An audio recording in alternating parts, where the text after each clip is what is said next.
Recording. Great. Well, thank you and welcome to the General Plan Community Advisory Committee meeting. This is your last meeting. It's a little bittersweet. I can't believe it. And I just pulled up the agenda from your first meeting, which was January 30th, 2019. I think when we formed this committee, we promised you 2 years. So thank you so much for hanging in there. It's really been a pleasure. Like I know this is not closing comments, but I look forward to coming to these meetings and I really enjoy this group that we put together. You've given us so many really thoughtful comments and I think you really represent the city very well. So we truly appreciate it. So that's my opening of the meeting. I've already taken care of the roll call. And so we'll go to the consent agenda, which is approval of the May 10th meeting minutes. Does anybody have any corrections or changes to the minutes? Okay, would somebody like to make a motion to approve? I make a motion to approve the minutes. Thank you, Sam. Is there a second? Well, I'll second that. Awesome, Bill. All those in favor say aye. Aye. Aye. Aye. Any opposed? All right, motion passed. So I think I'll go ahead and hand it off to Billy now. Thank you.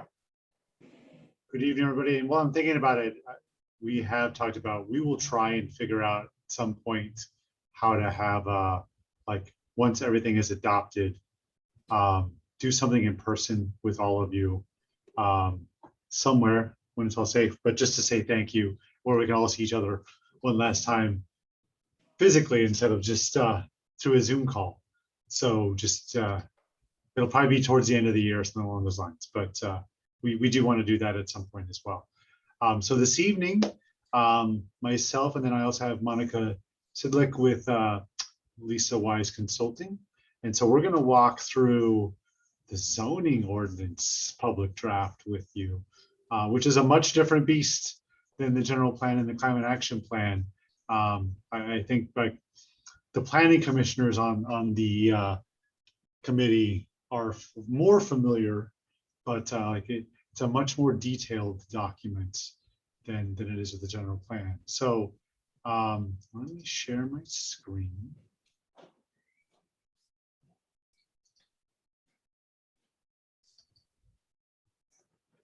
All right, can everybody see that okay?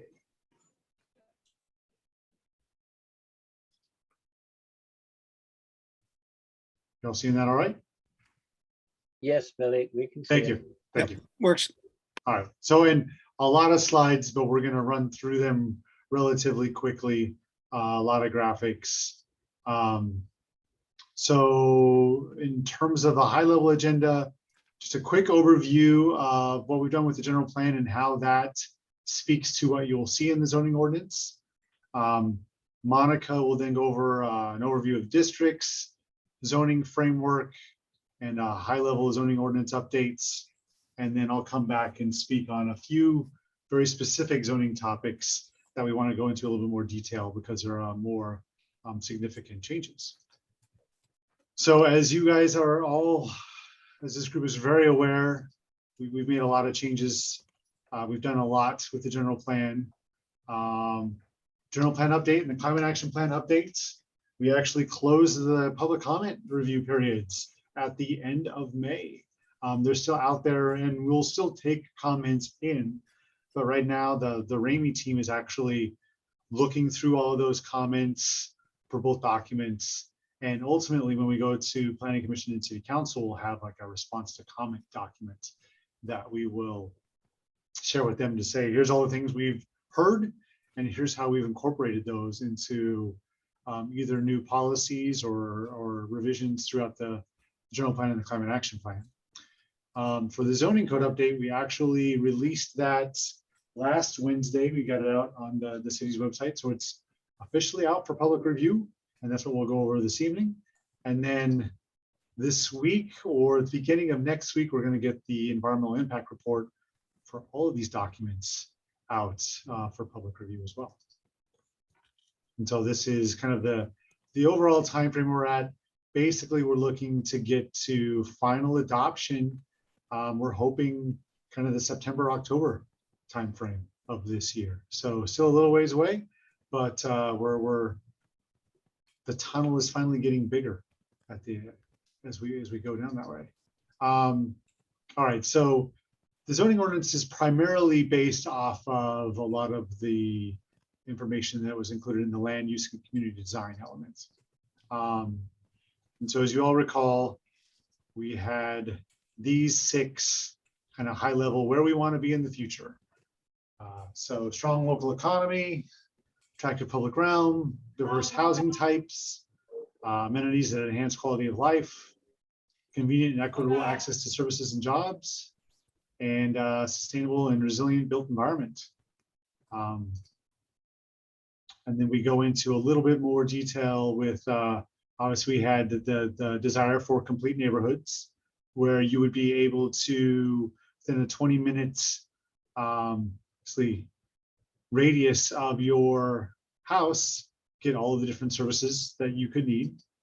Trying to create transit-oriented communities within the half-mile of our major transit stations. Creating diverse, high-quality housing throughout the cities, particularly in our change areas. Making sure that we're continuing to do quality places throughout the city.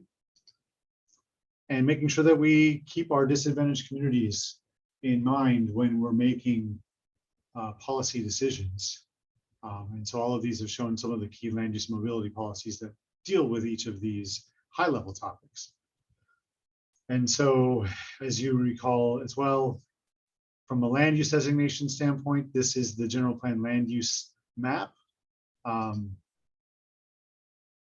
But the only areas that are really changing are these kind of 4 basic districts, which are East of 101, Lindenville, El Camino Real, and then downtown includes area change, even though we're not really changing a lot of the underlying designation or zoning for it. But these are the 4 areas that you see the most significant change, and this is where a lot of the zoning ordinance kind of delves into how do we do development better in these specific areas. With that, I will hand it over to Monica to go through this next section.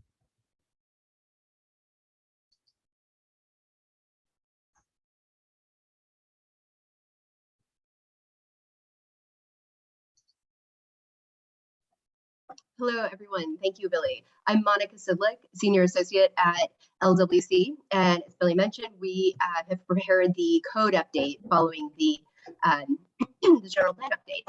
I am going to, just in the event that my connection weakens, I'm going to stop my video and it'll be a little bit safer that way. So I am going to go through, generally speaking, the overview of the areas, the various areas in the city, the zoning framework, and a high-level overview of the code update, and then we'll dig into some specific topics, which Billy will lead. So first, I'm very glad to share this code update with you and to be before you again. As Billy mentioned, it is on the website, ready to review. So you're, of course, all familiar with the process that led us here, the update of the general plan and all the thinking that went into that plan. So now we'll look at how that effort brought us to the code update. So we'll start with a look back at general plan policies that the whole team and community crafted as part of the code update. I won't go through all of the policies listed here, but just highlight a few. We just highlighted on these slides a few of the ones that are perhaps most influential in the code amendments, the ones that led to major or substantive organizational changes in the code. So note that there isn't one single code amendment that addresses any one of these policies, but rather we've overhauled much of the code such that working together, all of those parts address each item adequately. So starting with the policies that are not specific to particular zones or uses, but rather general to development throughout the city. The GP calls for updated landscaping standards, standards that acknowledge a host of environmental and sustainability issues in site and building design. This includes standards for resiliency to sea level rise, general building design standards for passive cooling, reduction in area used for parking, ample and connected shared open spaces. Next up.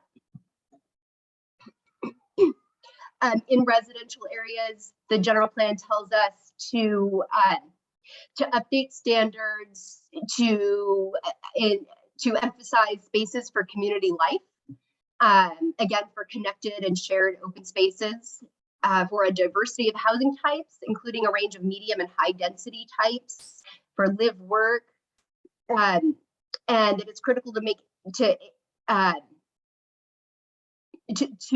to support areas and develop standards that ensure compatibility of both uses and form between residential uses of different intensity and between residential and non-residential uses.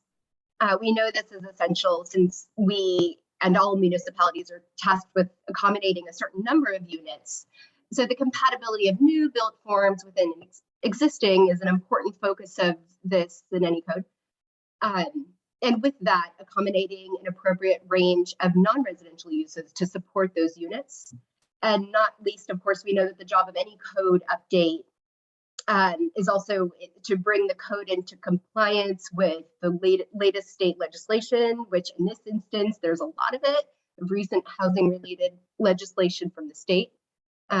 Next up.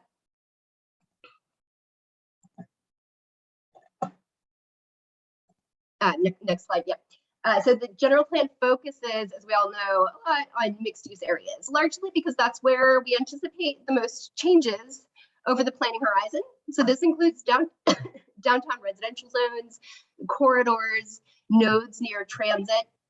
The general plan tells us to take a close look at what uses are allowed where, and what compatibility issues may arise in terms of the impacts of some non-residential uses, and to address those to the extent that we can through zoning.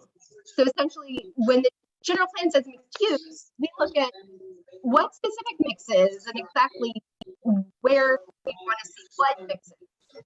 To some extent, we think about supporting a full complement of uses within a 20-minute walking radius of different areas to achieve complete neighborhoods that the general plan envisions. And because we're looking now at some of the older areas of the city for the mixed use areas, we of course need to be especially conscious of transitions while also supporting the diversity of housing types and configurations. Next up, in the downtown and the Caltrain area, we're looking at a higher intensity of uses, we know. So that warrants an even closer look at weaving in public spaces, gathering spaces, rethinking parking requirements, thinking about image, maintaining the streetscape and signage, and supporting and emphasizing true walkability and pedestrian comfort in this core area. So the idea here is, if through design we can reduce perceived walking distances and enhance comfort, we encourage ridership and street life for the ground floor uses that we support. So I'd like to point out that the DSASP, the Downtown Station Area Specific Plan, continues to be a regulatory document just as it is in the current code. Next slide is employment areas. So this is a handful, the next slide. So this means it's sort of a handful of non-residential only zones throughout the city, many of which are in the east of 101 area. So the general plan tells us to make sure we support R&D and industrial uses in the city. This includes production, distribution, and repair businesses. It means getting the parking requirements right so that the full range of employment uses that we want to see and maintain and encourage in the city can have the space they need and the structures that support their operations, and have setback and parking standards that suit their operations and employees and neighbors. So the code update retains the current supplemental standards related to campus design, and it sort of enhances that as well. It like the DSASP, the Genetic Master Plan stays in place as a regulating document. And the change that's new to the code, specifically in the employment areas for non-residential areas, is that to achieve the highest FAR, a developer may do so in exchange for public benefits. So the supplemental standards related to campus area design stay, but we've tacked on more in terms of public benefits. So we'll talk about that a little bit later on. So the next section, so that is sort of a summary of what are the main the sort of driving policies that we pulled from the general plan that are sort of our guide for the code update. So let's move on to the zoning framework, and I'll talk a little bit about the major organizational changes that we've introduced in an effort to best address the general plan's vision and to do so in a sort of controlled or predictable way. So first, let's just take a step back and talk a bit about zoning in general. It can be helpful to remind ourselves what zoning is and what it isn't, and the purposes of zoning. Zoning is a body of rules and regulations that control what's built on the ground and what uses occupy buildings and sites. It essentially establishes the rules for being a good neighbor. Uses, it identifies permitted, conditionally permitted, or prohibited uses.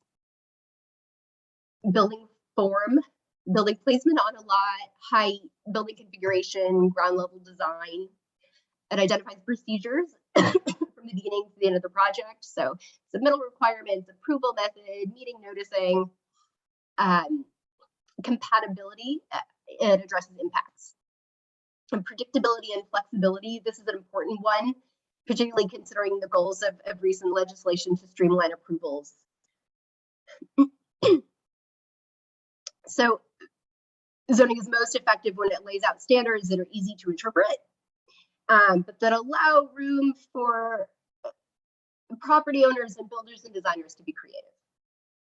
Zoning does not and cannot say a lot about style. It can set parameters for design elements, but it can't dictate a particular style. It doesn't regulate the free market or say who the occupant of a building will be. It doesn't set policy, it just implements the policy that we have all decided on. It doesn't reallocate costs. City programs can accomplish these things, but zoning is about what can happen on each parcel individually.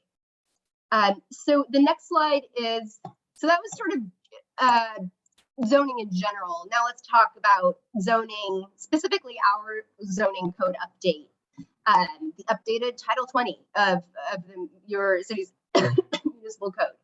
So just in a nutshell, in general, the same overall organization. Where possible, we left the numbering alone and we inserted sections in between where needed. We did our best to minimize instances where an existing code section number changes its topic altogether. It's pretty close, but not exactly to one-to-one, to sort of a one-to-one correspondence with the general plan land use diagram.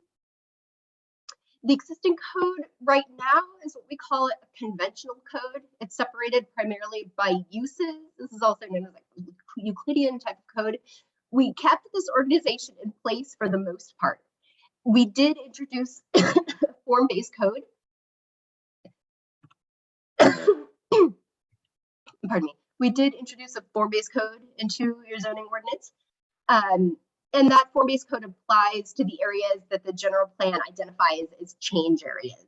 So as I mentioned earlier, these are largely mixed use areas. That's the best application for a form-based code.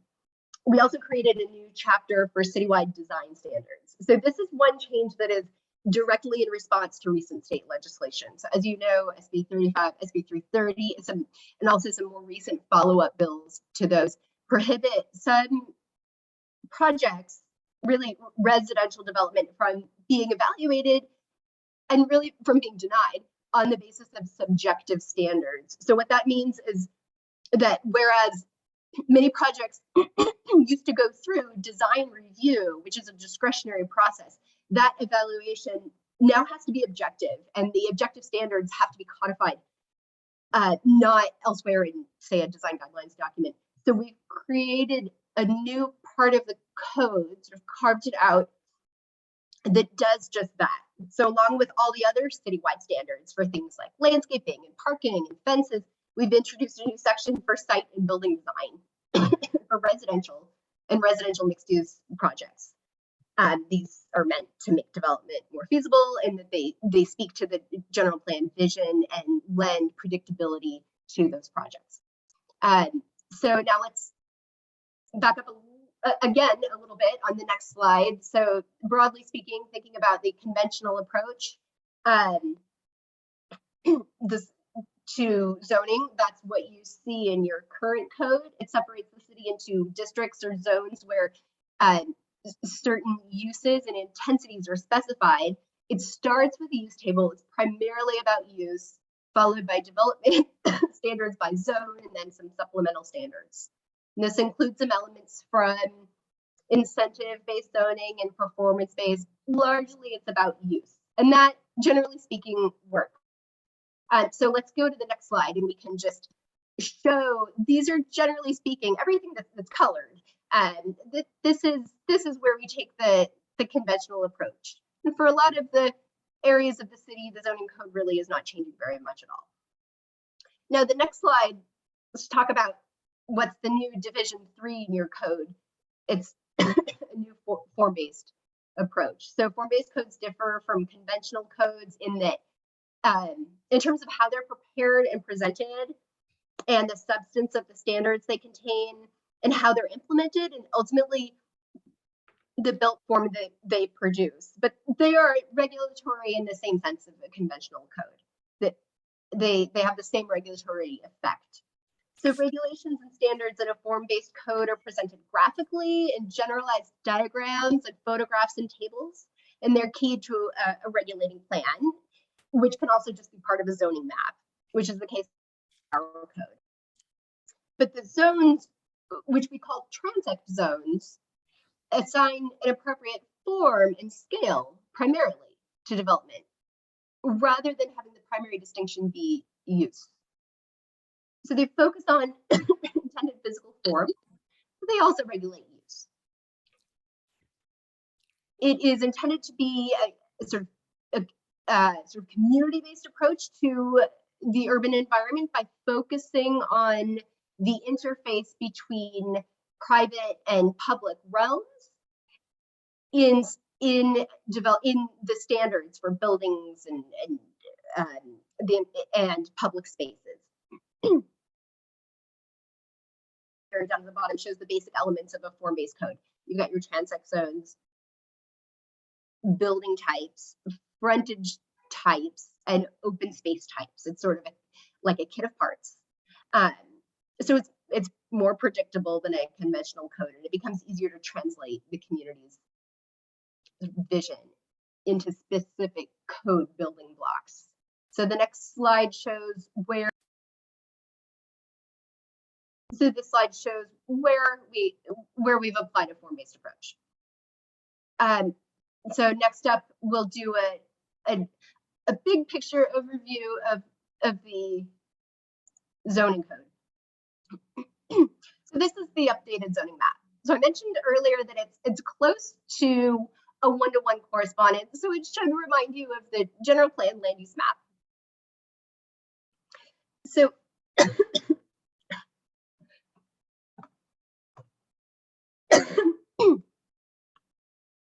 pardon me. So the next slide, on the left side of this upcoming series of slides, you'll see the, perhaps I should stop for questions. I don't know, Billy, I'll leave that up to you. Do we want to stop for questions before we launch into part 4, or should I continue? If anyone has questions, happy to take them now.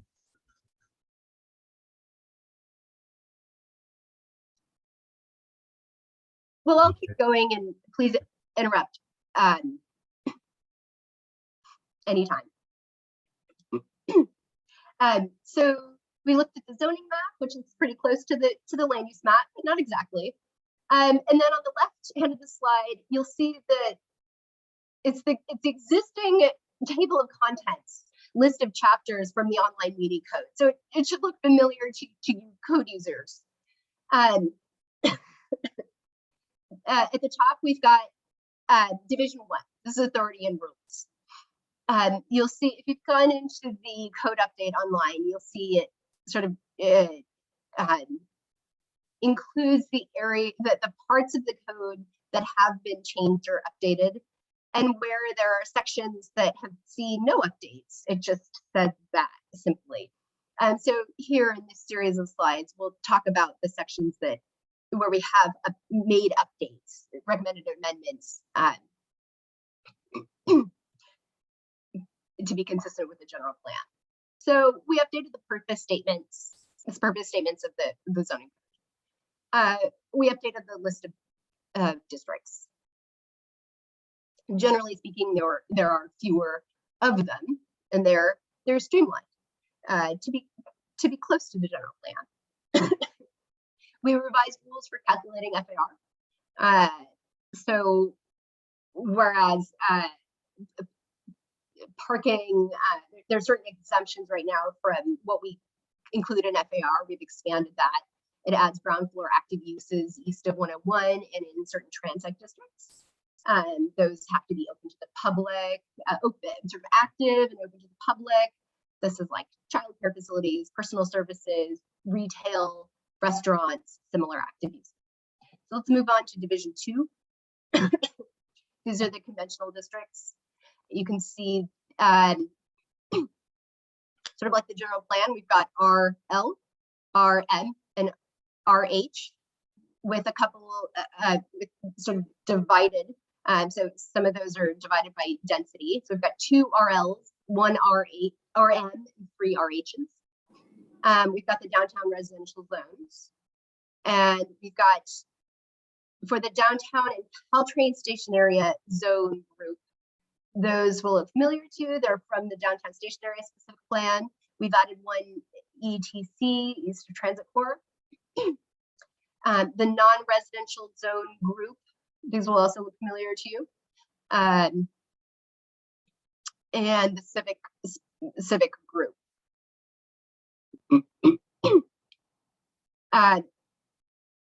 We've updated the use tables and the development regulations tables and the supplemental regs. As far as the supplemental regs goes, a lot of that, it was simplified because a lot of the material was moved over to the general site design chapter and updated and enhanced as needed. So this also reduces repetition across the code. You'll notice in a lot of your districts, you've got the same chunk of text, more or less, a little bit changed from zone to zone. This puts it in one spot.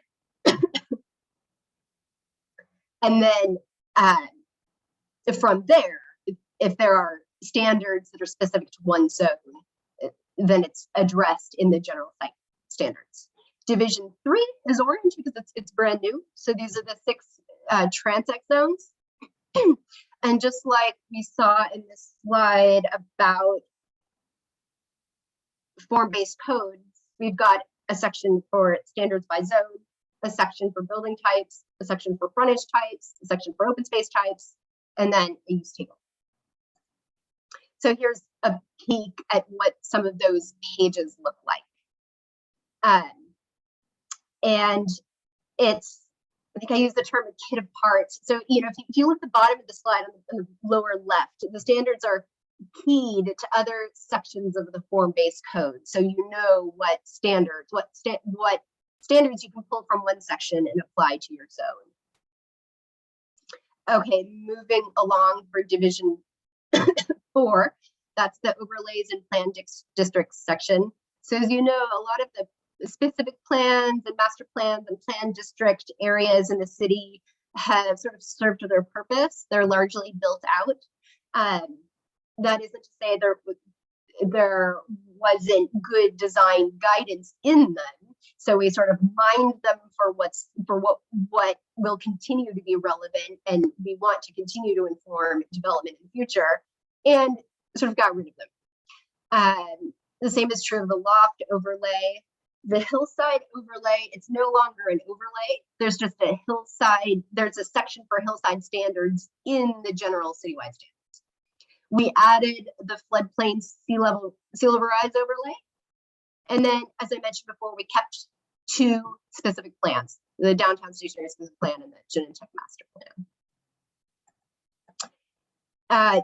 Division 5, this middle section of the code here, there's a lot in it.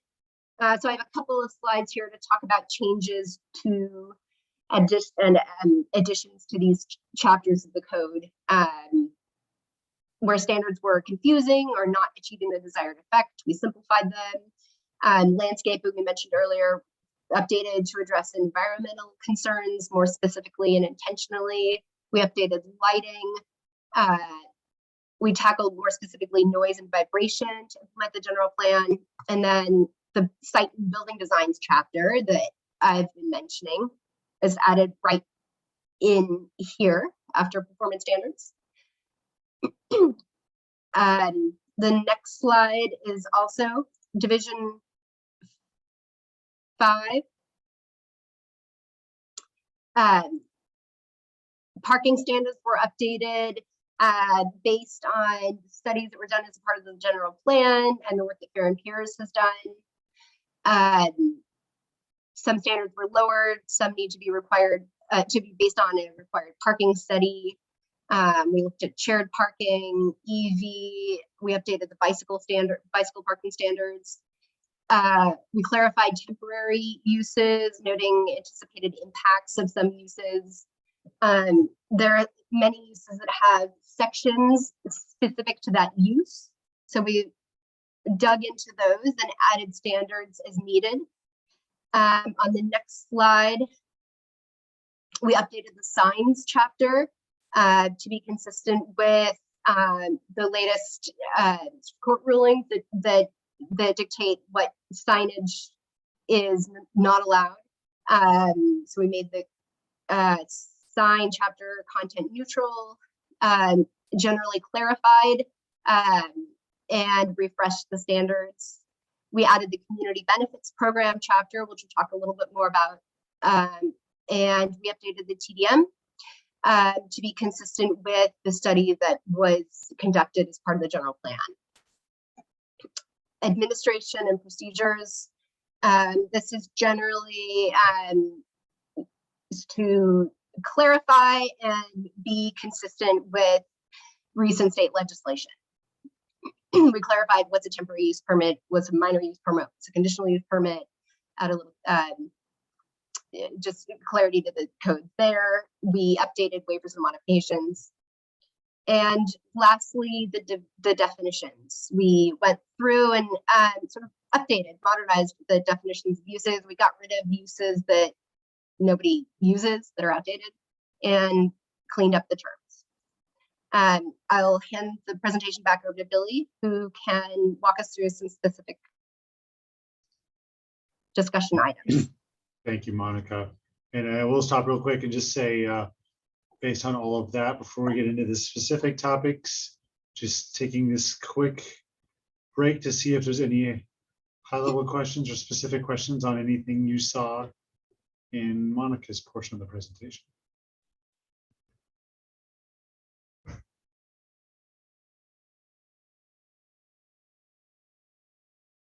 Seeing none.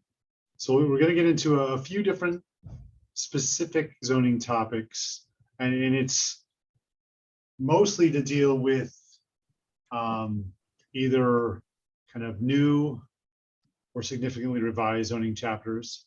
And so the two new ones that we'll talk about are the floodplain sea level rise overlay district and then the community benefits program. We'll touch on parking and TDM and how that's been revised. Go over a little bit of the types of things that we're seeing in the site building design chapter. And then lastly, the administrative process and some of the constraints that cities are now under based on state law. So we'll start off. If all of you are familiar, many cities have got floodplain ordinances in place where if you are located in a floodplain and you do a development, you have to make sure that your new development is built in a way that brings it out of the floodplain. The thoughts that a lot of cities, not a lot of cities, but cities are starting to move forward with are, can we do the same type of thing with the sea level rise areas? And so this map is from the general plan, but this is what we will base the sea level rise overlay district on. So the darkest blue is 100-year floods from FEMA. That middle blue is basically it's the 2040 kind of sea level rise projections. And I believe that the light blue one is the 2100. So it's the 100-year flood plus 3 feet of sea level rise, or 77 inches over the current sea level. So what this would require is if there were development going into these specific areas, the hope is that as these areas redevelop, either the city or the region were doing some larger scale sea level rise improvements that take these areas out of the sea level rise overlay, or those specific projects would be doing improvements to their sites to bring those outside of the sea level rise numbers. And so this is one of the reasons where we have allowed for a little bit higher redevelopment in some of these areas, because as we progress in the next 20, 50, 80 years and sea level rise becomes more and more of a concern, many of these sites can then be redeveloped and brought outside of the sea level rise concerns, and hopefully there's less flooding that happens. Stephen, I see you have your hand up. I'll take the question. Yeah, thanks, Billy. Just a quick question here. I know there's been a lot of talk about the sea level rise. Help remind me, and this, I'm less familiar with the technical aspects, but is there, with sea level rise being determined, is there any concerns with land sinking, if that makes sense? I don't know if they're mutually together or independent. Are there any concern with just land just inherently sinking over time because of quote unquote excess development, or maybe other I don't know, some erosion underneath or things like that? Hope I make sense. No, and I think that's like, for a lot of these types of projects, that would be probably part of the geotechnical. Obviously, it's going to depend on where are you located. Like is it fill? Is it good fill? For instance, up in the Oyster Point area, where this is all former landfill, we have had, we're not allowed to have standing water on those areas just because of those types of concerns. And so we are doing more, and those are the type of areas where we end up having to do the sea level rise improvements sooner. But I think that would be part of the kind of development review process to look at.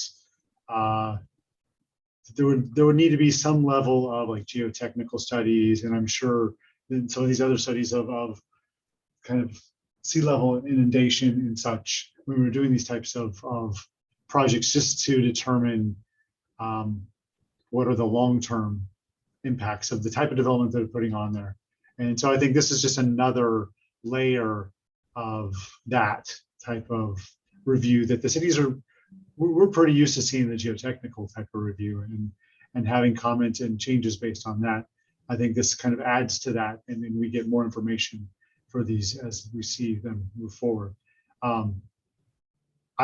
This will be a moving, we will have to relook at, as time goes and as sea level rise projections are updated, we will have to update this ordinance as well.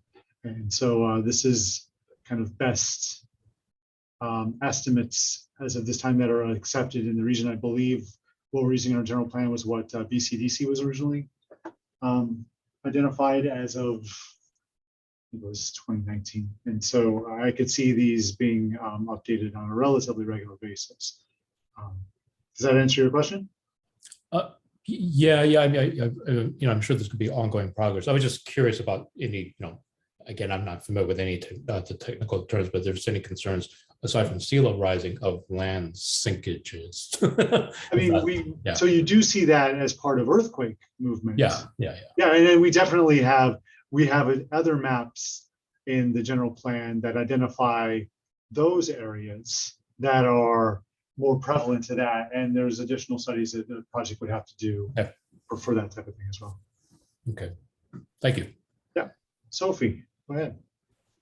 Thanks. Hi, everybody. It's nice to be back for Nice to see you again. the last meeting.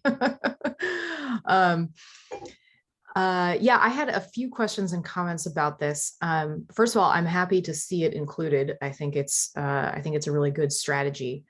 A question, reading through it, am I correct in interpreting that the way it's written right now, if your property is subject to this overlay, you can't have any habitable space below that 70 of sea level elevation unless you are protected by a levee or a seawall. Is that correct? Or if that sounds correct, and I will be honest, like this is new for us as well, and so that does sound correct, and I'll ask Monica and or Roger if you have correct me if I misspeak, but that is the intent, is that we're taking development outside of the areas that would ultimately be inundated. Yeah.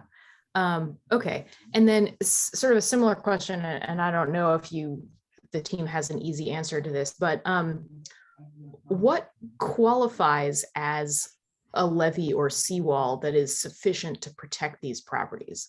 Like how does, like, for instance, the Bay Trail goes around a large portion of the eastern part of the city that is impacted here, but in some places it's kind of up on a levee, in some places it's not really, and you sort of anticipate that looking at the modeling, it's not actually really sufficient to protect against sea level rise. So are there some kind of standards that you would refer applicants to? Any information, I don't know, from the Army Corps or something like that to understand your is actually sufficient to protect your property?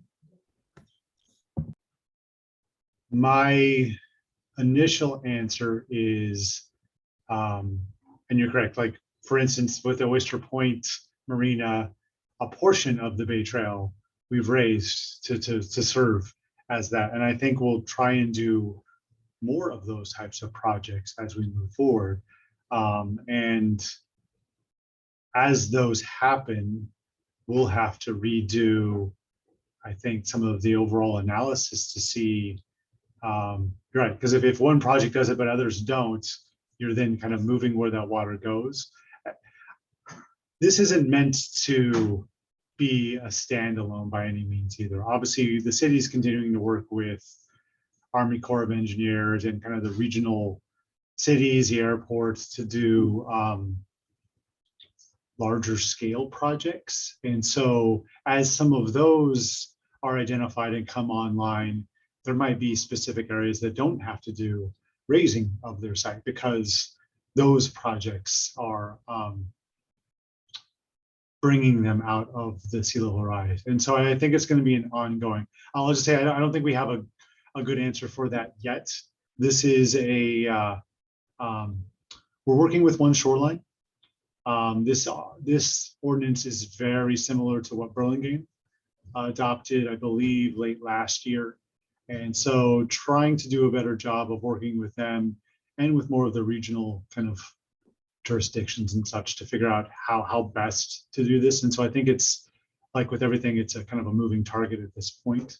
So I don't have good answers for you, Sophie, but I think it is going to be an ongoing project for all of us to kind of, as some of these improvements are done, what impacts does that have? And then how does that change for some of these other areas? Yeah, that might be, and I fully admit, given my absence, I have not had a chance to really read the draft general plan in full, but that could be something that you could also kind of put in there from a policy standpoint, to try to address that comprehensively. And then lastly, this is more of a suggestion. The map is good. Obviously, it's subject to change, of course. I think it would be great if, you guys have the online interactive zoning map. If you could include this overlay as a layer there that you could turn on so that it's really obvious to applicants who are taking a look at that map and looking at what applies to their property to see whether they're subject to it.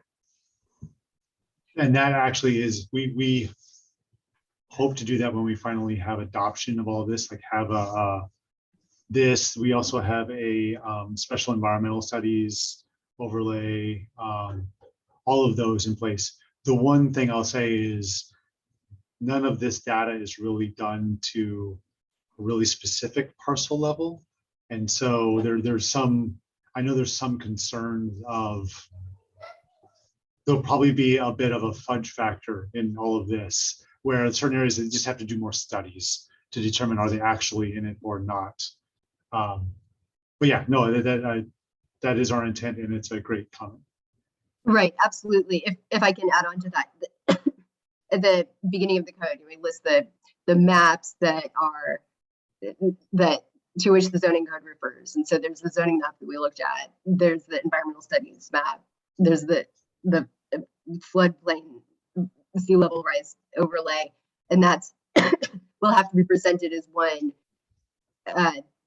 one sort of contiguous area, and that also includes a buffer along the shore, which is consistent with BCDC standards. So we've sort of merged some of these together. And I'll also say that some of the solutions that working with the resiliency district and the city, looking ahead towards the solutions, they will be likely be sort of district wide. So to the extent that we're talking about the development on one parcel, it's unlikely that the engineering will be such that solutions are sort of addressed on a parcel by parcel basis, but rather district wide. And lastly, the standards in the sea level rise overlay sort of supplement and work with the chapter. It's a different chapter elsewhere in the municipal code, the flood damage and prevention chapter. So that addresses some of the issues that property owners will have to be aware of and consistent with for development on properties within the overlay. Yeah, sure. And not to belabor this point too much, because I know we have a lot of content to get to, but if you are looking, as I think Billy said earlier, that to some extent it might be the city and other agencies that are working on shoreline protection, and in other instances it may be the properties, the developers themselves that are implementing it. I assume you want that, right? Because then it's not the city paying for it. Making sure that there's some sort of coordination there in terms of what the expectations are for engineering solutions, because I think you will probably get it somewhat piecemeal. You already are, and wanting to have kind of a uniform solution, just something to keep in mind. I see this as more of a kind of our first step. Good for us to have this in place to be able to kind of help develop. But I agree, it's going to be more of a one-offs of this aren't going to solve the problem. It has to be more of a kind of unified solution for all of this. So knowing that we're halfway through the slide deck, I'm going to move on to the community benefits program. There's 2 slides for this, then we'll stop again for discussion. the basic thought with this is, and this is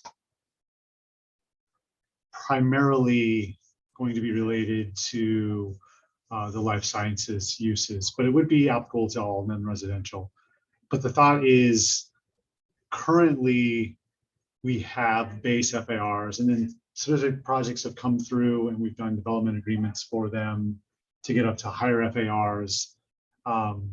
As of late 2020, we had implemented new impact fees, like the citywide transportation impact fee, improve a commercial linkage fee, those types of items. This is in the same vein, but it's not an impact fee. There's no requirement for someone to pay this. This is if development projects wanted to go above an FAR of 1.0, we would allow it by right with a community benefit fee, and that fee would be set by resolution. And so if someone chose to go from a 1.0 to a 1.5 FAR, for that additional 0.5, they would have to pay X amount of dollars per square foot.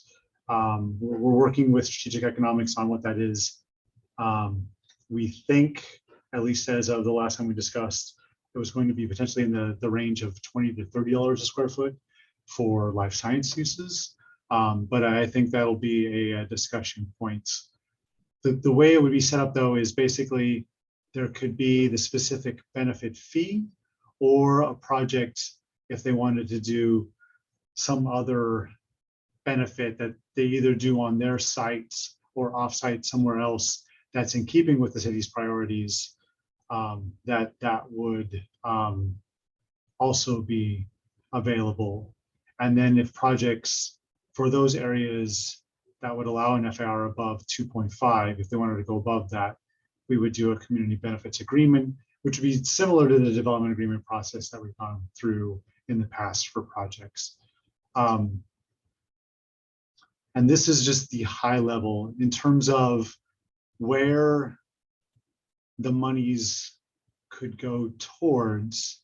It's the intent is that it is for community benefits. So there'd be public spaces, enhanced connectivity, public and social services, support for local businesses, district TDM measures, or district sea level rise mitigation measures. And so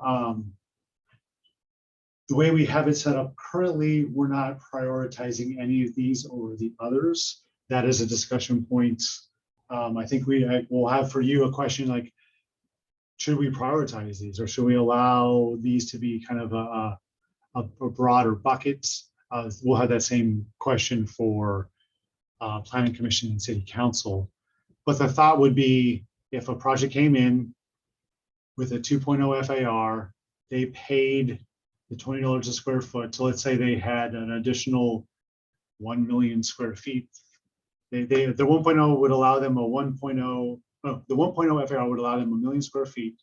A 2.0 would allow them 2 million square feet. So the delta is that 1 million, and it was a $20 per square foot fee. Basically, they'd be paying $20 million that would go into a community benefit fee pot. And then ultimately City Council would be able to choose where those monies went towards out of these priority buckets. So it's just a high level discussion. In the ordinance. It goes into a little bit more detail about kind of the types of things we're looking at.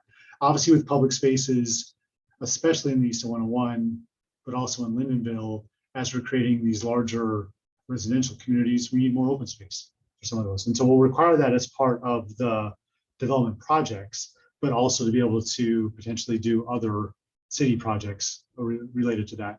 Enhanced connectivity is related to mobility in these areas. And so it could be active trails, it could be, we've included the ability for like purchase of the rail spurs, for instance, in the southern portion of East 101. If those were purchased in active trail or open space dedications, we're done with those. That could be something that works for enhanced connectivity. Public or social services, like public facilities, or obviously the normal social services that we think of. Support for local businesses would be allowing local businesses to stay within South San Francisco. And then the district TDM measures, it's broader than development specific projects. And the same thing with sea level rise mitigation measures. It's more of a broader sea level rise for district areas.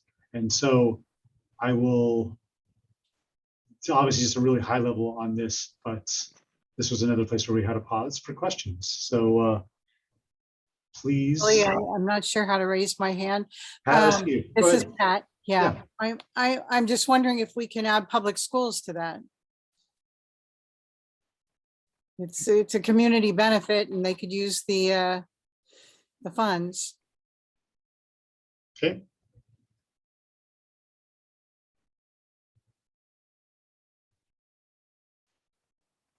Happy to look into that. Thank you. Stephen. Yeah, I'm glad Pat brought that up. And I was just curious, unless I don't recollect, these community benefit priorities. I appreciate the intent behind it. At the same time, how were these priorities curated? I mean, and are they in the cells in some sort of order? Can you help me understand how this short list came about?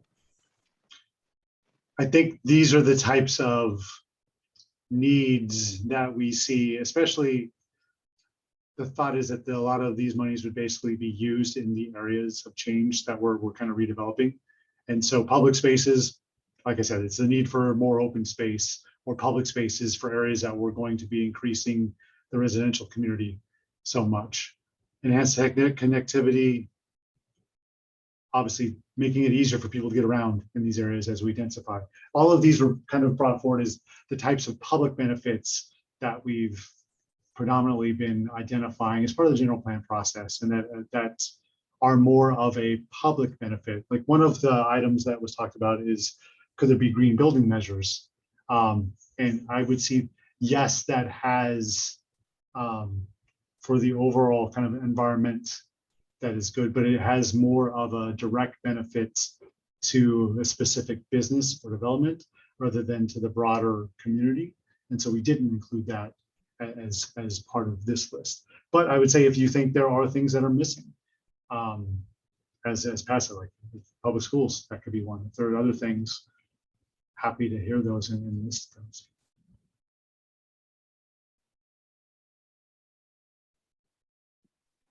Hi, Billy. Sophie, Oh, sorry. oh, sorry. Oh, no, Sophie, go ahead. Go ahead. Go ahead, Chrissy. Okay. Hey, right now we have park and lieu fees and childcare impact fees. How does that play into these community benefits priorities that are listed here? Completely separate. Oh, okay. So they would still have to pay. So for instance, when I talked about that change from 1.0 to 2.0 FAR, the entirety of the project would still have to pay all the applicable benefit fees, or I mean impact fees. This would be on top of that. And so we basically have to work to make sure that there is the fee would likely be set to different industries as it is now. The impact fees are different for commercial or hotels than it is for life sciences. That would continue to move forward. And as is always the case, we'd have to balance it in such a way that we are not disincentivizing development from happening. But it would not take away from any of the existing impact fees that are already in place. Right. So public and social services could include parks and rec, library, police, those kinds of any public service, social service. Correct. Yeah. And so that could be one of the things if someone came in and proposed a fire station somewhere, that's a public facility that would be the type of use that would be likely supported. Got it. And then enhanced connectivity, does that include like roads, for example, Mission Road? Probably not. Yes, and that's part of it. I think the intent is to keep this flexible, so there are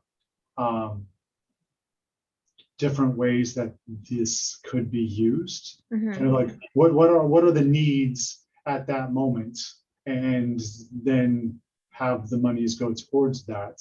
And I think that's going to be one of the important discussions with council is, do you want to, and that's part of the prioritization. Do you want to make the list smaller in some ways, just so it's easier to know where those are going, or identify specific areas where it goes towards? Right, that makes sense. Okay, I understand. And I think it makes sense to keep it general, as broad as possible, because if any developer comes in, they may have a specific idea of something that's close to their heart, you know, like sea level rise, and they think, hey, that may impact us directly. We want to focus on that, and you just want to leave it general so they can pick something that makes sense for them. Correct. Okay, got it. Thanks. I would also add that the chapter mentions improvements that are identified in, for example, mobility or open space networks in the general plans. Maybe they're documented somewhere in a master plan or the general plan, but not required of a developer. So that can sort of be something easy to point to, is we know this is a community priority. And then the developer can make that exchange. Sophie, go ahead. Yeah, I'm struggling with this one a little bit, to be honest. Not the concept of community benefits. I think that's important, and I'm glad to see this added and some specificity in there. But I'm having a little bit of a hard time with the sort of, frankly, with the lack of specificity of what the funds would be spent on, from a couple of perspectives. First, and I understand that this is voluntary, so it's not the same thing as, an impact fee that would be required of all properties, but it bothers me a little bit without kind of seeing what strategic economics is doing and so on, understanding what is the nexus between the fee that's being levied and what it's being spent on, and is there actually a connection between the impact of increased FAR and what the money is going towards, right? And some of these things, I think, it could have a lot of merit. For instance, we're talking about sea level rise, district-wide improvements, district-wide improvements to the Bay Trail, for instance, like raising that if it's necessary or doing whatever, that's something that is really difficult to pool enough money, for any one property owner or for the city or any one agency to kind of get enough money to do it comprehensively. So that might make sense. Same thing maybe with district TDM measures, although, we have a whole separate TDM section as well. But I struggle a little bit with while I get that we want to leave, it's nice to leave the flexibility because, the council can pick and so on. I think from a developer's standpoint, that would make me a little bit uncomfortable as well. As you guys know, $20 to $30 a square foot is a high number. And I think I would want a little bit more certainty as to where that money was going, and understanding that it was actually tied to the impact of that additional FAR that I was getting. Sometimes money goes into a pot and nobody sees anything that comes of it for a really long time. And that can be frustrating for everybody, right? It's frustrating for the residents and the city, as well as the properties that get developed out there, right? No one wants to feel like they're putting a bunch of money into something and they don't understand where it's going. So, while I support the concept and I like, and I understand the rationale behind having some flexibility there, I think that actually at least having like a discrete project list, maybe it's something that the council, updates every year or something like that, just so there's something a little bit more concrete that you can point to and saying, if you do go the fee option, this is exactly what, the city is going to do with it. I was just going to add a little bit to that comment, if you don't mind, Billy. So I think Sophie, that you don't need to have a nexus between the community benefit and what it's being utilized for. And this approach does give developers more surety than kind of the current approach of just negotiating something where the amount's really not defined. And so here, at least, the developer knows before they even start the project, I know what that amount's going to be, and I can factor that into my purchase price rather than the unknown of the negotiation later. And this is very similar to what other jurisdictions are doing, is really defining it in their code and kind of giving a menu of items. And then typically the councils, through their CIP or through their strategic retreats that they have annually, would identify what the priorities are, and that would give staff the direction to kind of help guide those developments as to what's needed. And it's going to be different for different areas, right? And different developments. And one project may only generate a benefit of $500,000. Well, they can't do that much as another project that could generate 20 million. So it's going to really need to be tailored, I think, for the developments. Yeah, yes, I totally understand. Like I said, it's not a development impact fee, so there's not a legal requirement for a nexus there. And I'm glad to hear, you're echoing kind of what I was recommending, that as long as there is some structure or priority setting or, goal setting or something that kind of puts some framework around what it's going to be used for, particularly if it is, thinking about the East of 101, I can think of all kinds of things that I would like the money to be spent on, right? And knowing what those priorities are, I think it just, that helps as well. Like you said, there's some certainty in the process. Sophie, one of the things I'll say is, you guys are the first people to see this. Like we just put it out last week, and we haven't had any of these discussions with Planning Commission or Council yet. And so it is a kind of first take, and I believe that we will definitely, I'm positive that members of council will have specific areas that they would love to see these go toward, and probably some sort of prioritization. And so I also do not foresee the funds sitting in a pot for very long. My guess is these things will get used unless they determine that they want to wait and use the type of funds for some larger, like sea level rise or kind of enhanced connectivity type of project, where then you need to pool more to get to it. I would think that project will probably be identified relatively quickly, but definitely hear your comments. And I think this is going to be one of the areas that has the most discussion around it when we get to Planning Commission and Council. I would also like to add one comment on that. And this isn't necessarily the right path for every developer, but there should be the opportunity to make the improvement rather than having it be pay this and the money goes here and then it gets spent for this that we've all decided on.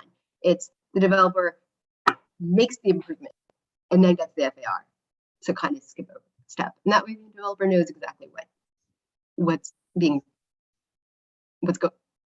happening. And I'll say definitely the city is amenable to that, because it's often that the private developers can do things more cheaply than the city can. And so there's a lot of projects where it makes sense if someone wanted to go that route, where obviously that's part of the process.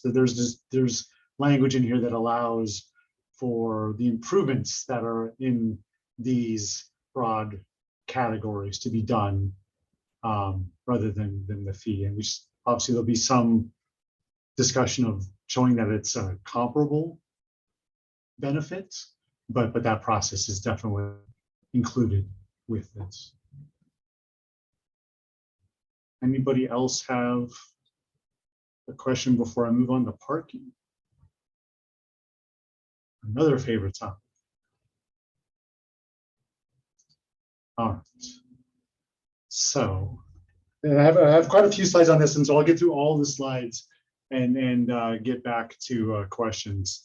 At a high level, what we've tried to do is streamline parking requirements for the common commercial and industrial uses, with a hope of having better tenant flexibility in existing buildings.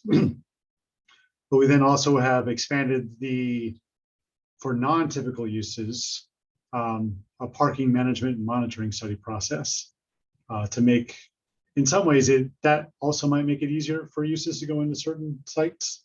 But we'll talk about that. And then parking ratios have been developed in coordination with TDM needs. So what I'll start off with is, for instance, like in the photo you see, this is the southern portion of Vista 101, and there are a lot of old industrial buildings that were built decades ago with a limited amount of parking. And it might have been, typically it was one space for every 300 square feet of like office area, and then either every 1,500 or 2,000 square feet of warehouse area. And so what the three that are listed in red, currently we're listed as one space for every 1,500 square feet. The other four were all one space for every 2,000 square feet. So the thought with this is all of these uses are fine in these buildings, and trying to, as we redevelop more and more areas and more industrial buildings are moved from the market, giving a little bit more flexibility to the types of uses that can go into those. And so the proposed parking regulations make all of these uses have the same parking requirement of one space for 2,000 square feet for use area, one per 300 for office area, hoping that makes it a little bit easier from a parking standpoint. For if one use leaves, basically any of these 8 uses would likely be able to go into these buildings and be able to still tenant that. Same type of thing for commercial uses. All of the ones that are in black already have one space per 300 square foot requirements. The ones in red would then also have that same thing, just to make it a little bit more, again, flexibility in some of the existing uses. Then we get to the next slide. A lot of these had really specific and kind of arbitrary parking requirements. And so we get we've done a lot of minor use permits over the last 5 to 8 years on someone wanting to do just a small little gym in a old warehouse building. And we had a weird parking requirement that they'd always have to do some sort of parking change to. And so the thought, and that was under like commercial recreation. So now what the thought is with this is you'd come in, if you were that gym and you were looking at a 1,000 square foot space and you had classes that you're the only instructor for, and you have 4 spaces and you're going to limit your classes to no more than 4 people, so you have the 4 spaces, you would do a parking management study to show how you have enough spaces and how you make sense for that specific lot, and we wouldn't make you go through a minor use permit anymore. That's kind of that's a really specific example, but that's the thought is some of these uses then potentially could be allowed by right. They just have to show how there are specific standards of their business narrative, how that complies with the specific site that they're going into, and we would look at that and then potentially allow them to go in there with a little bit easier process. So all of these uses that are in red are now new uses that would be required to say a parking management study instead of one space for every 5 rooms plus every 3 instructors and every fleet vehicle, that type of thing. The one thing I will say, restaurants, there were a few uses like restaurants and such that have very specific parking requirements that we're going to leave exactly as they are. They seem to make sense, but for a lot of these, the standards that we have in place are ITE standards that might work for something that's in a more, they're taking averages from Texas and Arizona and California. They don't always make sense for here. So this allows us just to look more on a case-by-case and site-by-site basis. And then for office and life science uses, we're actually going to be putting in more restrictive requirements. And this is in keeping with the changes that we'll talk about with the Transportation Demand Management Ordinance. Examples for both of these are like for office uses, currently the parking requirement is 1 space for every 300 square feet, which is 3.3 parking spaces per 1,000 square feet. In the proposal, for any office that was over 10,000 square feet, we would now say a maximum of 2 parking spaces for every 1,000 square feet. And then for the office R&D or the life science uses, we're reducing the parking requirement down to 1.5 parking spaces per 1,000 square feet. As I said, this is in keeping with updates we're doing to the transportation demand management. This is the high level purposes of the TDM. We're trying to reduce the number of vehicle miles traveled. We're trying to manage traffic congestion, especially during peak traffic periods. We're trying to ensure that new developments maximize transit, active transportation, carpooling, and shuttle usage. And we're going to have kind of enhanced or better enforced monitoring and enforcement program. So under the current TDM, the ranges go from 28% at the lowest up to, I believe it's 45% for the larger campuses.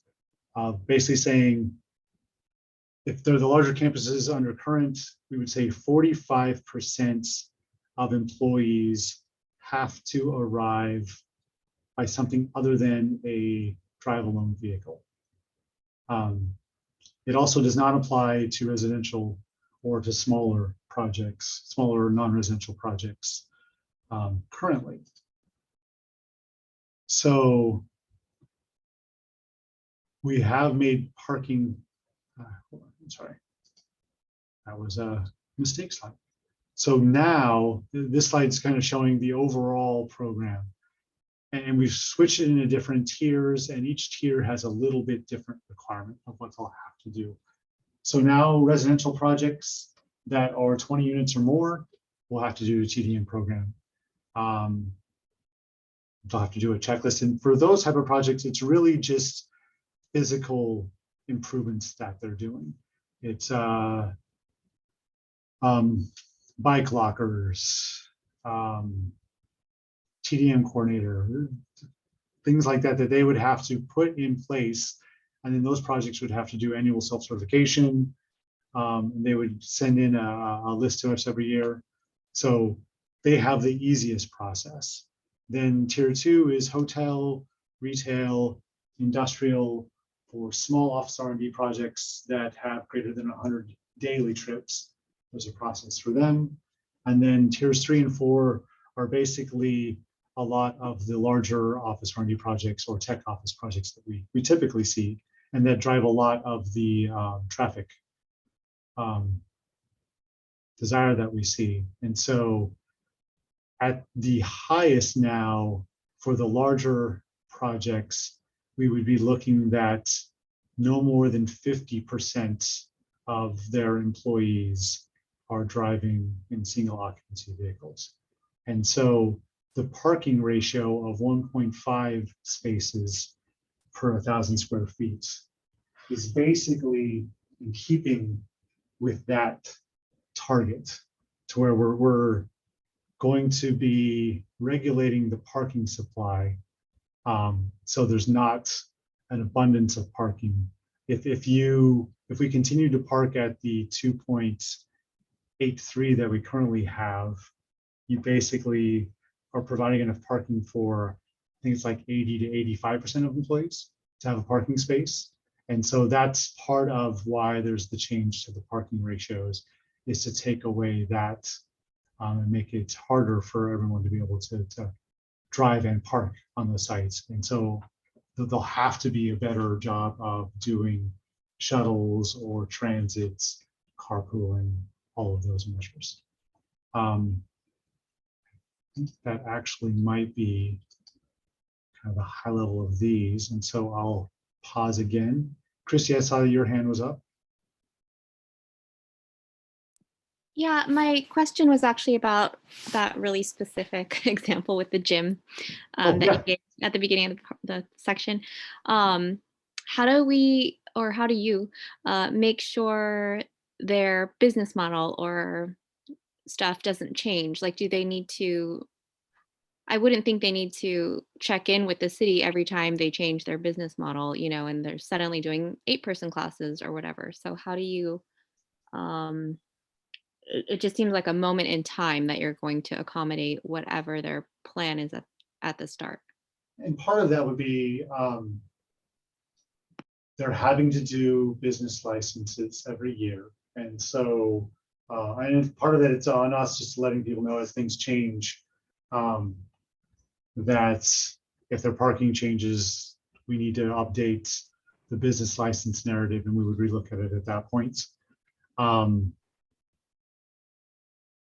Otherwise, for some uses, we will still require maybe minor use permits and such. And at that point, when one use, and it's the same even if you just got a business license, if one use left and another use came in, we would look to see what were the original approvals, what was the parking, what was kind of that business setup, and is the new use the same as that or in keeping with that? If not, do we need to make, we would have to then relook at it and see, does it make sense for that specific use? Or do we have to make some adjustments? But it's that, it's also a bit of an enforcement issue. Sometimes it's if we hear about them through that mechanism, but typically it would be through the business license process. Excuse me, can I ask a question about the same page here? So all of the places that you have in red will be required to do a management study? Correct. I'm not sure why schools are on here. It's our property. And we have the parking spaces to accommodate teachers, and it's just the use level. It's because it's private schools as well. It's that use classification. Yes, if you came in, you're not having to get any sort of approvals from us. If you're doing a school, you don't have to come ask us about what your parking is. So this is more of kind of that use classification. But I'd say for us, it's more for private schools that would be out.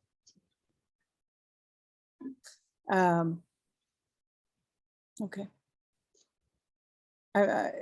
It seems like schools are different than some of the other places that are in business and they make money. We're there to educate the kids, and this is something that we provide our teachers with. We would like teachers and everybody to use public transportation, but oftentimes that's not, they just don't have, the public transportation is not available to some of our schools in a way that teachers could use them. This is not putting the TDM requirement on the school. Okay.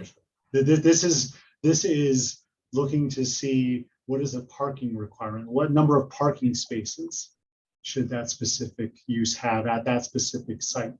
And so that actually speaks a little bit to kind of almost like that instructional services, where sometimes we see schools that are really small or their hours of operation are really different.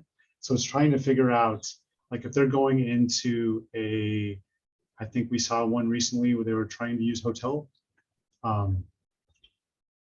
conference room in a hotel for their space. And so this would say, how many students are you going to have? And how many parking spaces do we need to look at that are available on that hotel site? That's what this is looking at. This slide has nothing to do with the transportation demand management requirement. No, I get that, but I just don't understand why we have to do a management study on the number of parking spaces we have and provide you with the city with the number of students. And you would not. Okay. The school district would not have to do this. Okay. Okay. So they wouldn't have to do a management study?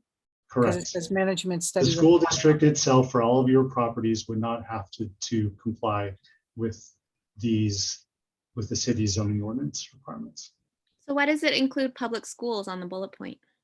It's just the use classification. I'd have to look to see what the specific definition of that is, but we have a schools, public or private use classification. And so it's just listing that. So private schools are in business for money. So I get that, but public schools are not. So I'm not understanding why public schools are included here. I'm saying, so we have a list of 70 use classifications. This is just a listing of the all of the different classifications are somewhere listed in our ordinance. There could be other public schools that were not the school district. A college, for instance, could come in and say something that maybe they're a public school. At that point, we might have those requirements applicable to them. But the school district itself would not be subject to these requirements. Okay. I'm going to hold you to that. Roderick, see your hand up. Yeah, I don't know if you're going to get to this, but I saw the bike parking standards, which I'm very excited about. In keeping with the TDM thing, is there a possibility that bike parking could replace car parking for some of these? We definitely have bike parking requirements in place. And I believe we've updated, it's something along the lines of 5% of the parking spaces that whatever the number, like, so if you had 100 parking spaces, that's not a good example. You'd have 5 long-term bicycle parking spaces and 5 short-term. I'm not talking through that portion, but we definitely have requirements for the numbers of both long-term and short-term. And then that becomes definitely a part of the TDM plan. Yeah, and I saw those as minimums, but could it be possible to do in lieu of, you know, like maybe the biotech or something like that, to, you know, like maybe we're living in a future where they manage to get their TDM under control and then they have a bunch of extra parking and then they can convert, you know, spaces from car to biking, but not trigger the requirements. Or I mean, I guess that would fall under the study part, but for other use cases, like, I mean, requiring parking for a bar, for example, seems like not the best idea to me, but, you know, like, could there be a possibility for other use cases to do in lieu with other? We are always willing to look at that. Yeah, like there's still a parking reduction process. If someone were able to come in and show that they didn't need parking spaces for X, Y, and Z, there is a process in place that would allow for that. Okay, and if someone wanted to come in and showed that they have excess parking, one of the examples we brought up recently, this is different, but Safeway came through and got approvals last year at the 180 El Camino, and they came in asking for a parking reduction just because of what our parking requirement numbers are now. But they've done so many different studies on what their parking requirements are throughout the peninsula that they were able to come in and say, this is all the parking spaces that we need. So if people come in with the right kind of data and say, we don't need all of these parking spaces, we would like to convert them to bicycle parking or some other thing, we are definitely willing to look at that. And I think that's part of why we have this process, is it's the numbers that are currently in the parking requirements are not necessarily always the right numbers. And so if there's good data out there by someone showing what they've been able to do and what the right numbers are for their use, we should be using that instead of sometimes arbitrary numbers. And then also charging for parking. I mean, I would imagine someplace where, you know, you're charged whatever, you know, the maintenance cost of the parking space is, more people would actually consider what, you know, the societal cost of that parking is, and then maybe, like, I guess my question is like, is there provision to adjust this down the road with changing standards? I think with the management studies ones, definitely, but that would be what I would be concerned about for, like with schools too. Although I realize the school district is actually in control of how much parking they want to build, so maybe that's not necessarily the best case. But the ability to charge for parking is one of the TDM measures that businesses can choose to do if they wanted to try and reduce the amount of employees. Some cities that's very successful. To this point, I don't believe that's been used by any of our life science campuses, but that is a measure that is included in the TDM ordinance and available, and might be something that is implemented in the future if they have a harder time meeting some of their mode split requirements. Sophie, I see your hand. Yeah, thanks. I also had a question about the TDM. So in the section on requirements by tier, it says the complete table of points associated with each measure, detailed descriptions and applicability are available from the planning department. Has that been developed, and is there a reason why the table with the points is not actually included in the ordinance? We want, okay, let me step back.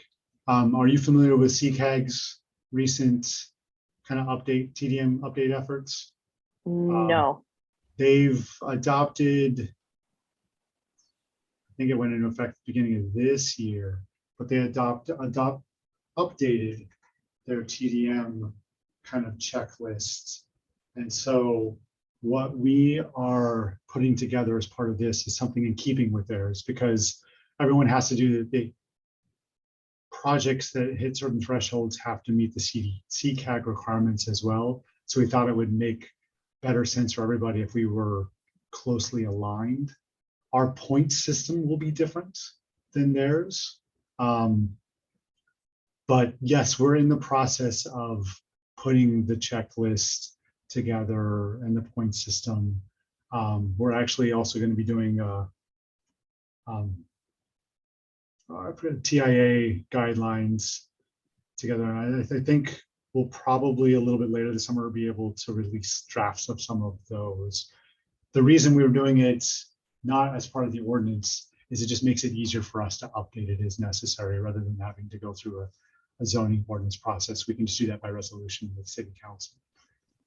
Sure. Yeah. I thought that might be the case, though. I don't know how frequently you'd end up updating it, but still, I think it would be really helpful to see the list and the points in order to be able to really comment on the TDM ordinance. So, if that were available for public review before this all gets adopted, definitely, that would be great. Yeah, no, yeah. We'll definitely have that.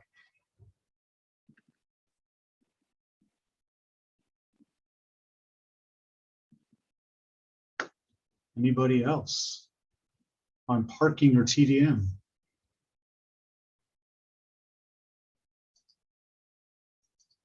Okay. Moving on to site and building design standards. So this first slide is just highlighting there has been a lot of state legislation in the last few years, and most of it in this slide is kind of saying cities have to have objective design standards. It is no longer okay to do subjective standards. And so one of the keys we've been trying to do with the zoning ordinance update is basically incorporate only objective design standards for the most part. And objective design standards are standards that involve no personal or subjective judgment by a public official and are uniformly verifiable by reference to an external and uniform benchmark or criterion available and knowable by both development applicants or proponent and the public official prior to submittal. Basically trying to take all judgment out of this. So saying that something is in keeping with another building, that's not enough. It has to say very specific dimensional or appearance standards. So in the zoning ordinance, there's a lot of sections that have, we've basically updated the site and building design standards. The two that we'll talk about a little bit more detail this evening are the form-based district regulations and the site and building design standards. And more of it is just to show you how it's much more kind of graphical than what we're used to seeing. So as we showed before, for the change areas, we're switching from conventional code to more of a form-based approach. And as Monica said, this kind of gives a high level for all of the different districts. And so I'm going to step you through in a little bit more detail the different levels that it goes to. So we start with, say, a specific zoning district, and this is the northern portion of Lindenville. You can see North and South Canal Street. So the T4 and the T5C, these are going to be mixed use, kind of higher density mixed use districts.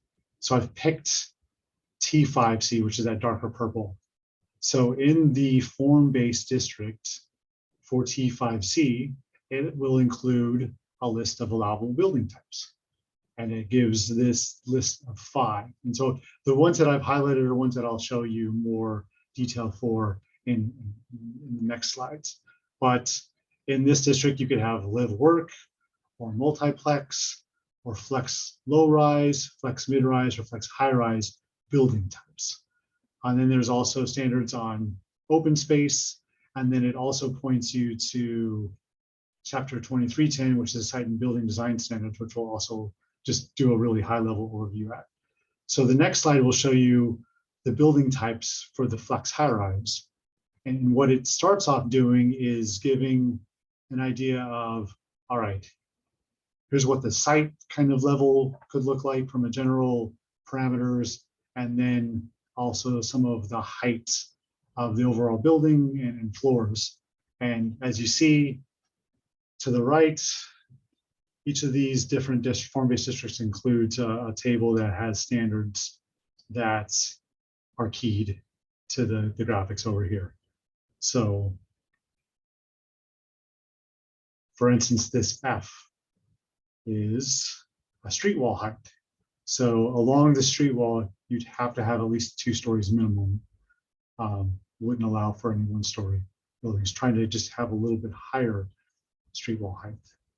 But each of the different districts has these types of specific examples for the building types. It also then gives a list of allowed frontage types. And here it lists 6 different frontage types. So on the next slide, I'll go to one of those where now you move into, all right, you know you're doing a flex high rise, you choose that you want to do a shop front appearance for your kind of ground floor frontage. So at this point, we'll include good graphic examples of what these could look like. And then similar to what we had before, it gives kind of a section or a plan level drawing with the keyed information related to heights, widths, projections, and such. So giving very kind of specific dimensionality and examples of what the appearance of this might be. And then the next one is for, say, more residential projects, maybe it's a stoop. And so again, this gives you more specificity to, if you choose this frontage type, here's what this needs to look like, and here's the parameters around that. Form-based codes also include requirements for public open space. And so projects that are less than 3 acres in size would have to do at least one open space type, which we'll run through a couple of those. And if they're larger, they would have to provide at least two open space types.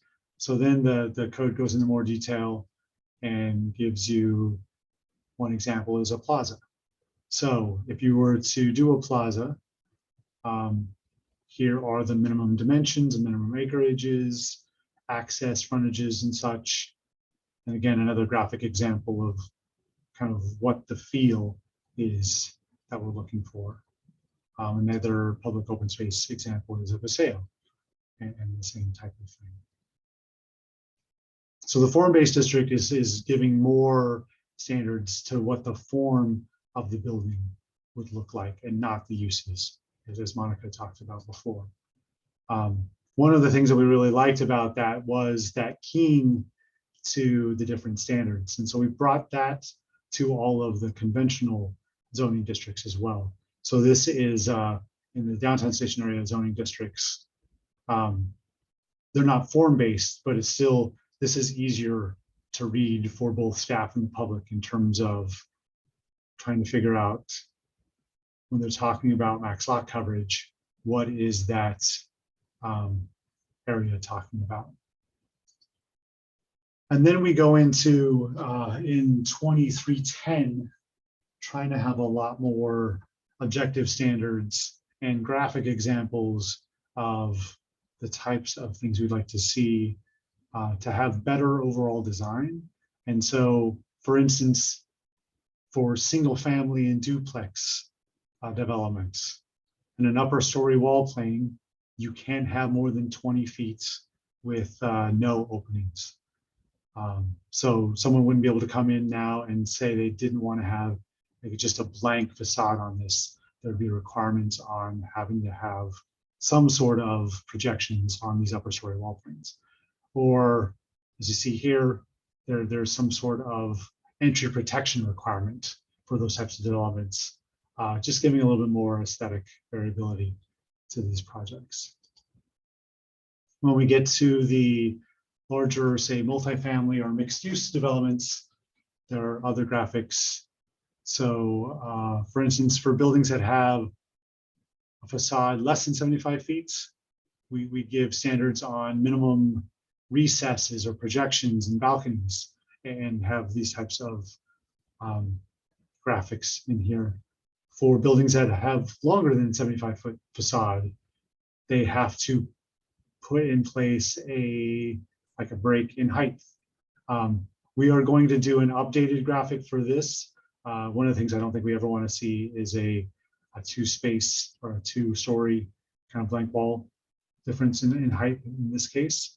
But the thought is that we would have better modulation articulation in design moving forward than in some of the projects that have been built in the last 5 years, where we're getting a lot of pushback that they look too boxy. So having more modulation and articulation standards to help with that. We've also introduced height transitional standards between different districts. So if someone were building in a parcel that was right next to a medium density district, for a certain distance, a setback from the property line, their height could only be the same as what the adjacent district allows, and then they could start to step up higher in height as they get further away from the property. And that would be the case between all zoning districts that have different height standards. And then for projects, we definitely foresee, as redevelopment happens over the next 5, 10, 20 years, certain projects will be the first to go up, and maybe at some point in this project, maybe the building in the foreground will be redeveloped and will cover some of this. But in the interim, we want to have requirements that there be no completely blank facades, or either have to be like art murals or some sort of green screen, something along those lines that give a little bit more of an aesthetic value to the zero lot line facades. Definitely a high level overview of a lot of things There's a lot of detail in the ordinance, but I'll stop and see if anyone has any questions on anything you saw in that, or any areas you would like us to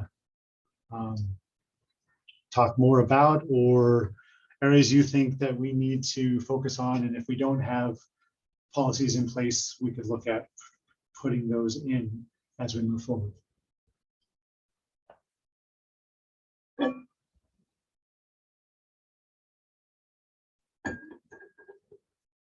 Sophie. Me again. Can I ask a question about a portion of the ordinance that we've not covered in the presentation? Or do you want to limit questions to the design standards that you just? Is it related to design standards portion, or is it? No, I a have one different more section section on review process that I'd like to get through, and then kind of open it up to all the other stuff after that. Okay, I will hold. Thank you. Anybody else?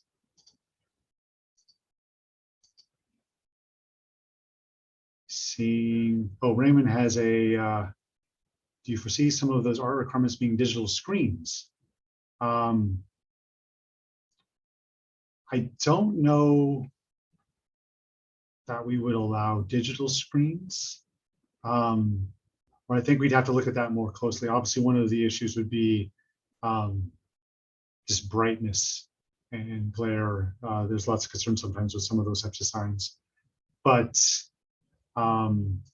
if the technology was done correctly, and if we could have the right limits, not what we're foreseeing now, but I wouldn't say we'd be willing to look at it. I would say if you know of any good examples where you've seen that, if you could share where that was, be interested to look at that. And I would just add to that. Oh, sorry. Yeah, no, go ahead. Regulating art, like what's in it and the quality of it, like materials, it's really hard to do in a zoning code, and better not to. We do address digital signs. I'm sorry, signs in the sign code. But as far as art, that's something that it's better if the code kind of doesn't touch. Okay. All right, and I'll just go on to, there's one more brief section. And this is just dealing with the review process. And this is going to be really germane to Planning Commission and City Council. As we talked about, the state has adopted a lot of additional streamlining provisions, particularly for housing projects. And so basically moving forward, projects that meet our objective standards, that meet the density allowances that we have, there's going to be relatively strict time frames in which we can look at those and approve them. And as long as they meet the standards, you basically would not be able to disapprove them. One of the items that we wanted to note here for Planning Commission and City Council is moving forward, we could not do more than 5 hearings when reviewing residential projects that comply with the general plan and with the objective standards. So on the left, you can see what a large multifamily or mixed use project might have to go through currently. And this adds up to potentially up to 7 meetings, where moving forward, what we're going to recommend for projects that fit within the SB 330 definitions is that we basically would take out the requirement for neighborhood meetings.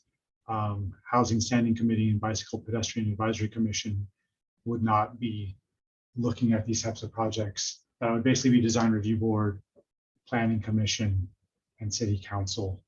Well, appeals count within that 5 hearing maximum. And so the thought would be basically giving enough leeway to where if a project were appealed, to city council that the city council meeting would be at most the 5th meeting. So this is just more of an FYI. And then from a review authority standpoint, this is breaking out what chief planner, planning commission, and city council would likely be authorized to give approvals for as part of our review processes. And this applies to all projects, both non-residential and residential. All right, so that was the last kind of specific section. First, I'll say, does anyone have questions on any of that? And then if not, I'll open it up to the broader questions about anything in the zoning ordinance.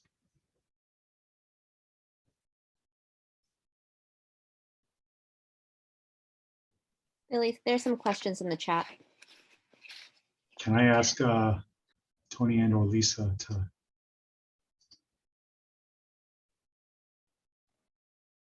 Sure, sorry, can you hear me? One of the questions is, how were the zoning density areas determined? Sunshine Gardens is being burdened by more of the increase in density than other areas. We already have dealt with the construction and noise pollution from El Camino projects. With various types of housing already in the area, it seems inequitable. So zoning densities, one of the first slides I think we showed the change areas are basically areas that are in close proximity to transit stations. So it's the El Camino corridor because of proximity to South San Francisco BART, Sam Trans routes along El Camino, and then the San Bruno BART station. And then in the kind of Lindenville, East of 101 downtown area, because of proximity to the Caltrain station. And so all of the densities are basically, well, not similar. I'll say the Sunshine Gardens area or that portion of El Camino Real is actually probably a little lower than a lot of the densities that are being proposed in Lindenville and the East of 101.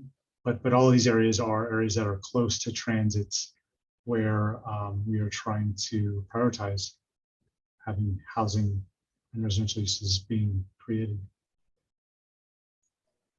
Another question is, if someone's planning to build more housing, is there a requirement to notify surrounding neighbors?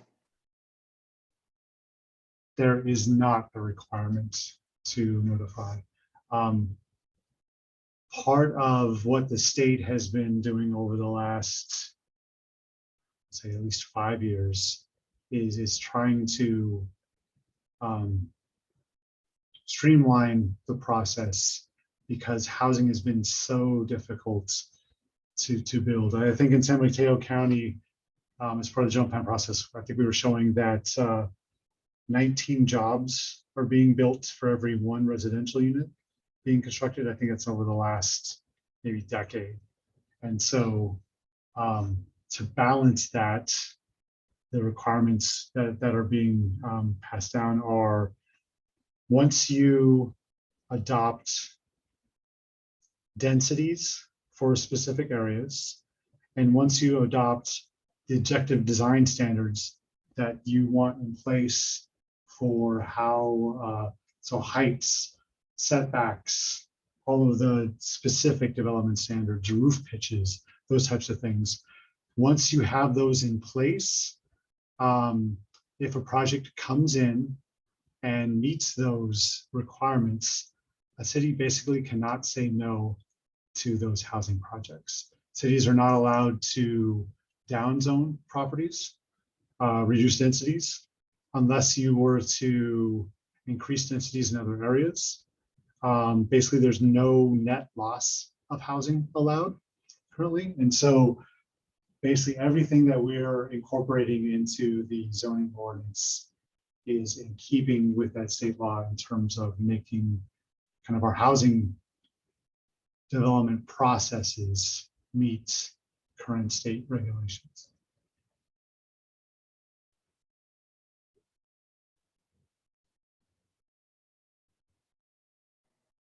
I think that's it for the comments on the chat, but I'll let you know if more pop up.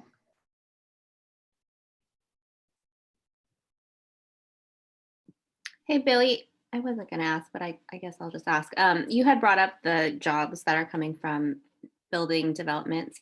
Is there any sort of requirement that says the jobs should be prioritized to be given to local workers? Or is that a union issue? Just this is going off of some information I had on a particular development where a majority of the workers were actually coming from out of state, and they would stay in trailers and stuff, and they were being paid fair wages for our area, but they actually weren't local workers. We do not have, similar to like with residential projects when they're built, we can't require that South San Francisco residents be allowed to live there. Same thing with this. We don't have the ability to require that. I do think it's more of a, luckily we don't see a lot of that, I don't believe, but it's not something that the city can regulate ourselves. Thanks. Nick, I see your hand up. Yeah, for the design review for existing buildings, if I'm reading this slide correctly, does that mean only the chief planner would weigh in on that, not the planning commission or city council? Yeah, so if someone were coming in and there's an existing building and they're making alterations, we would take that to the design review board, and then they would make a recommendation to the chief planner. That is correct. Okay. And then for this proposed change, I guess, the process, have any other cities adopted this approach, or is this something that the South City is moving forward? Are you talking about the previous slide? Yeah, like how you're taking it, the change in the process. This will be up to city council. Okay. Basically, but every city's having to grapple with this for the SB 330 projects. You have 5 hearings, and you have to decide how you want to spread that out. And so this is our recommendation, but ultimately it'll be city council that decides on what that process is. All right, thank you.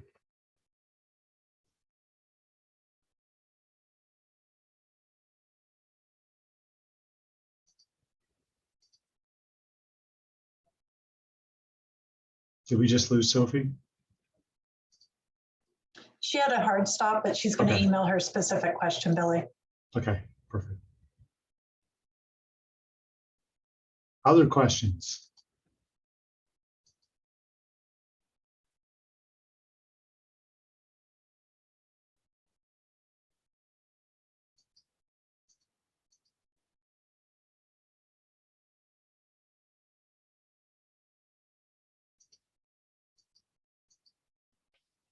Roderick, we'll go back to you. Yeah, I had a couple kind of specific questions. On the new zoning map, I noticed Select Park, the part that faces the freeway, looks like it's zoned as RM22. I don't think we're rezoning that part of the park. Is that just like a map issue? That's one question. And then the other one is, I guess maybe more of a comment than a question. I still think there are a lot of zones, and it can be kind of confusing to go through the zoning list, like especially with the downtown zones versus the other zones. I really like the form-based zones. I think that's a really great addition to the zoning code. I just wonder if there's more of an opportunity to harmonize, especially like having the downtown have its own. I realize it has a specific plan as of several years ago, but it feels a little inequitable to have a different set of zoning standards for downtown than for the rest of the city. Roderick, what I'll say is welcome to Planner's World. Lots of zones. This is a market improvement over our current. We're definitely getting rid of a lot, but what you realize with all the different zones is it's kind of different neighborhoods and when they were built and the allowable densities and yeah, we too would ultimately probably like to have had a bit less, but this basically, like Monica said, this is kind of a one-to-one, or as close as a one-to-one we could get to the land use designations in the general plan, and that's about the best you can hope for. On the Right. cell, oh, go ahead. I would just add to that. I hear you absolutely, and do like to simplify and reduce the number of zones, but at some point, reducing the number of zones leads to nonconformities that you just it's better not to have, and to maintain some consistency with the difference in the standards from the existing zones to the new. And can I ask, what park was it that you pointed out? Yeah, sorry, Select Park. It's I think Billy is circling it with the post on the map. That one right there. So maybe I was just zoomed in pretty closely, but and it's also kind of where the parcel lines are. Nothing's changing with the park down there. The areas that are shown as RM22 are the existing, or intended to be the existing kind of residential areas. I think is it this kind of the portion that goes around it? Maybe that's the part that's yeah, like the confusing. northern side of it. Okay, yeah, we'll see if we can clean that up, but there's no intent that parts that are currently park would not be park moving forward. So we'll look at that more closely. Great. And then one other small question.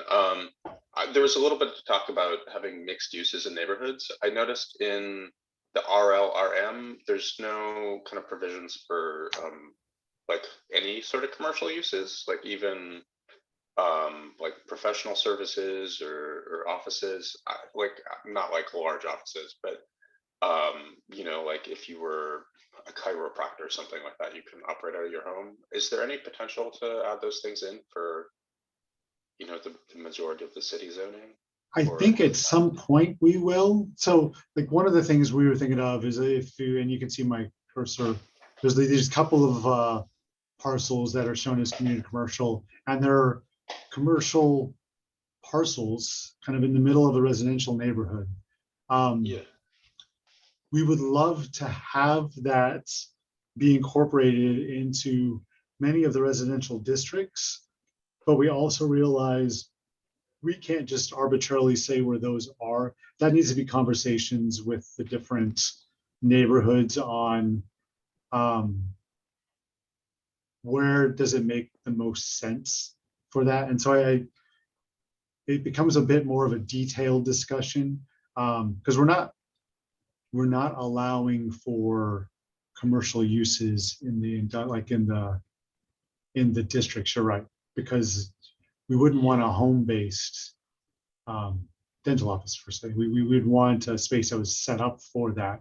So I think that'll be a follow-up process sometime in the probably more the medium term to kind of figure out, are there areas, because you're basically creating certain property owners that would be able to do that type of use and the rest of them wouldn't be. And so there's going to be, we don't want to just do that arbitrarily.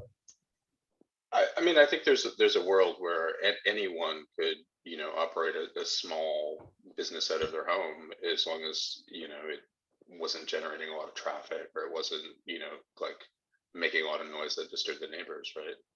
And we have there is a home-based business, home occupation section. I think it's probably 2300 that lists a lot of those. Oh, okay. It does not though.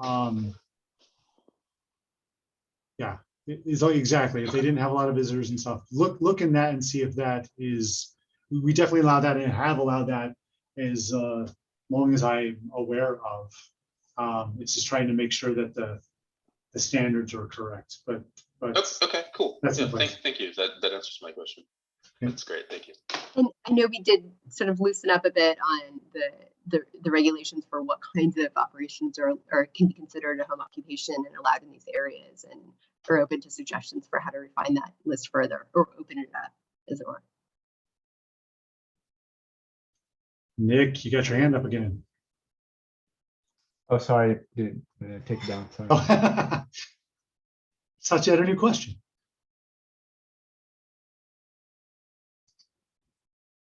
Anybody else?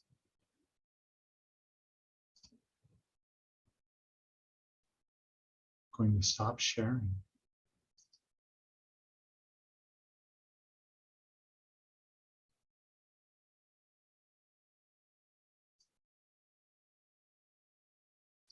And if there are no questions, I'll hand it back over to Lisa. Great presentation, Billy, very thorough. Whew, there's a lot to cover. And I thought the committee really did a great job of reviewing and being prepared for the meeting. So thank you.